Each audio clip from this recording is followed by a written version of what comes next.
Well, everyone, the iPhone 13s are coming out, and I wanted to look at the iPhone 12 and kind of look at the history of this phone and pretty much use this phone one day before the iPhone 13 is coming out.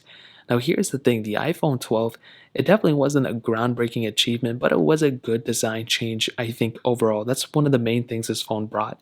It brought the flat sides, which was really interesting.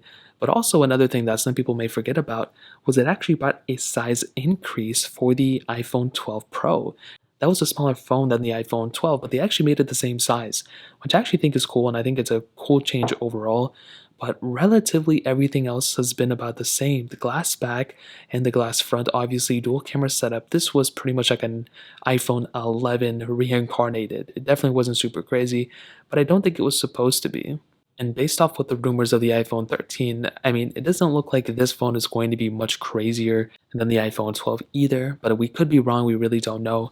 Now, this thing had 4 gigs of RAM, it's less RAM substantially actually than the iPhone 12 Pro and the 12 Pro Max, which was the first time we've seen that big of a RAM difference. But again, I didn't really notice that big of a difference between them. I think with the iPhone 12, it was a solid phone. From the first day it came out up until now, I've used this phone extensively on my second channel, and even day to day, I would use it for random things, looking up different things and all that. But my second channel was riddled with videos from this specific phone. But I do want to tell you one thing. With my iPhone 12 Pro, I've been using that on a wireless charger. With my iPhone 12, I haven't. And one of the main things that I saw with the iPhone 12 series was the battery health. You can see on my iPhone 12, I'm at 100% capacity for this phone. That essentially means that my iPhone 12 has, the full, essentially almost the full size battery that, when I first bought it. Now with my iPhone 12 Pro, look at this. I've had this phone, I've used it as my main device. You already know, like, I've wirelessly charged this phone. I click on battery health and I'm at 87% battery. That is crazy. I have optimized battery charging on, and there is no reason I'm at 87% on this phone. So that's the craziest thing. From my 12 to my 12 Pro, the only difference I had was wirelessly charging this device. Other than that, they were exactly the same thing. So it doesn't really make any sense why something like that is happening, but I can totally see why wireless charging affects your phone. So it's not an iPhone 12 specific problem. It's more of a MagSafe issue and more of like a wireless charging problem overall. But when I look at this phone and I used this phone, I had a great time. My 12 Pro, amazing phone. I liked it overall, but the battery thing did freak me out a little bit. And probably the only thing that I can think that I might miss this phone about is the similarity between the 12 and the 12 Pro. It does look like with the 13s, maybe there's going to be a bigger difference.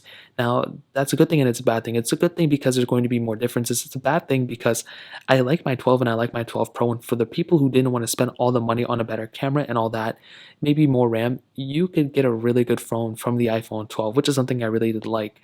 With the 13s, there's going to probably be more separation and more differences from an iPhone 13 and an iPhone 13 Pro. With this phone though, like I mentioned, I have very few issues. I love this phone a lot. I've had a lot of time with it, and I think overall, I'm going to love the iPhone 12. Again, when it first came out, it wasn't a crazy update. It still really isn't that crazy upgrade in my opinion. Maybe I'll look back on this video 2 years from now or a year from now and be like, wow, the iPhone 12 was a much better upgrade than the iPhone 13.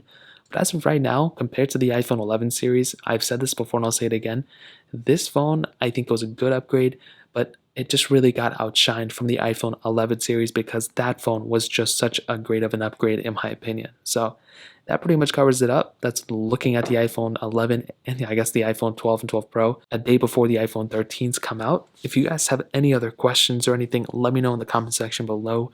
Hit the like button, that would mean so much, but definitely hit that subscribe button.